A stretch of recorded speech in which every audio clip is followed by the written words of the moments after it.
Comment relever les défis de l'automatisation du travail? Pour y répondre, la ville de Cluj-Napoca, au nord-ouest de la Roumanie, a mis en place Future of Work.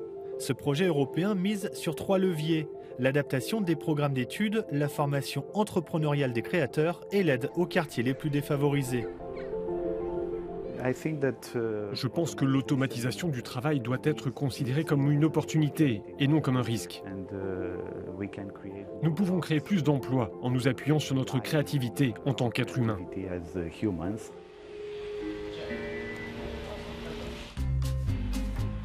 Entre 2001 et 2019, Cluj-Napoca est l'une des villes européennes qui a connu la plus grande croissance.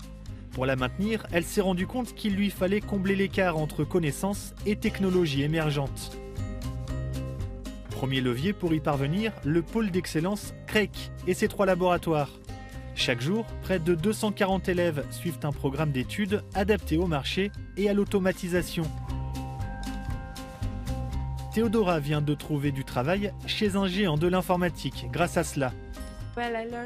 J'ai beaucoup appris sur les nouvelles technologies émergentes, comme la réalité virtuelle, la conception 3D, le développement de jeux. Je pense qu'à l'avenir, nous aurons beaucoup d'emplois impliquant l'ingénierie, mais aussi la technologie et l'automatisation. Le budget total du programme Future of Work est de 5,6 millions d'euros. 80% de cette somme provient de la politique européenne de cohésion et les 20% restants de 10 partenaires publics et privés. L'industrie culturelle et créative est l'un des moteurs de Cluj-Napoca. Anna Dora, sculptrice de métal, est l'une des artistes qui a bénéficié d'un accompagnement adapté pour le développement de son projet grâce à Culturepreneur, l'un des volets du programme. Cela a en quelque sorte comblé le besoin d'en savoir plus sur ce domaine.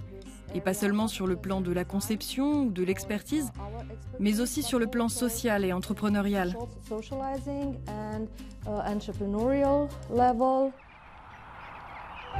L'inclusion socio-professionnelle est le 3e axe de ce programme qui cible l'emploi dans les 20 prochaines années. La fracture sociale est bien visible à Cluj-Napoca. Autour de cette décharge, à Patarat, plus de 2500 personnes vivent dans un bidonville. Leur garantir le minimum a été la tâche d'Alex, facilitateur du projet dans la communauté rome.